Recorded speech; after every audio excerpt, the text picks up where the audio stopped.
বন্ধুরা, আজকের এই গল্পে আপনাদের স্বাগতম। আমি ঈশান। আমাদের পরিবারে ছিল মা, বাবা আর আমি।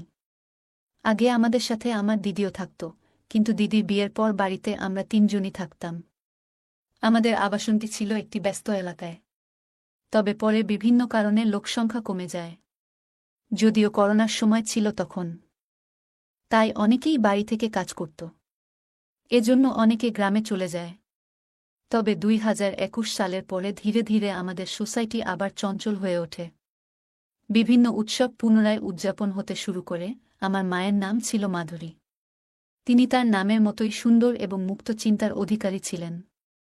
মায়ের এক অসাধারণ গুণ ছিল, তিনি যে কোনো পরিস্থিতিতে সঠিক সুযোগের সদ্ব্যবহার করতে পারতেন। তার বুদ্ধি ও কথার ভঙ্গি ছিল অতুলনীয়। কিছুদিন আগেই একটি ঘটনা ঘটেছিল যা আমার জীবনে গভীর প্রভাব ফেলেছে। আমাদের সোসাইটিতে একটি বড় পার্টির পরিকল্পনা চলছিল। আমাদের সোসাইটিতে মোট 10টি বিল্ডিং ছিল, আর সবাই মিলে একসঙ্গে এই উৎসবটি উদযাপনের সিদ্ধান্ত নেওয়া হয়। উৎসবটি ছিল নতুন বছর উপলক্ষে। পার্টির দিন মা একটি উজ্জ্বল লাল রঙের শাড়ি আর স্টাইলিশ ব্লাউজ পরে বের হলেন। তাকে অসম্ভব সুন্দর দেখাচ্ছিল। করোনার সময় মায়ের জীবনযাত্রায় বড় পরিবর্তন আসে।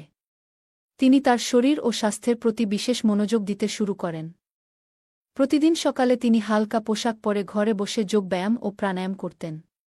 আমি মুগ্ধ হয়ে মাঝে মাঝে দূর থেকে লুকিয়ে মায়ের এই অনুশীলন দেখতাম। অনুশীলন এর সময় মাকে অনেক সুন্দর আর আকর্ষণীয় লাগত, যা আমার মনকে অনেক প্রভাবিত করত। পার্টির দিন মা ও আমি একসঙ্গে অনুষ্ঠানস্থলে পৌঁছাই। আমাদের সোসাইটির সবাই সেখানে আনন্দে মেতে উঠেছিল। মা ছিলেন খুবই প্রাণবন্ত ও হাসিখুশি।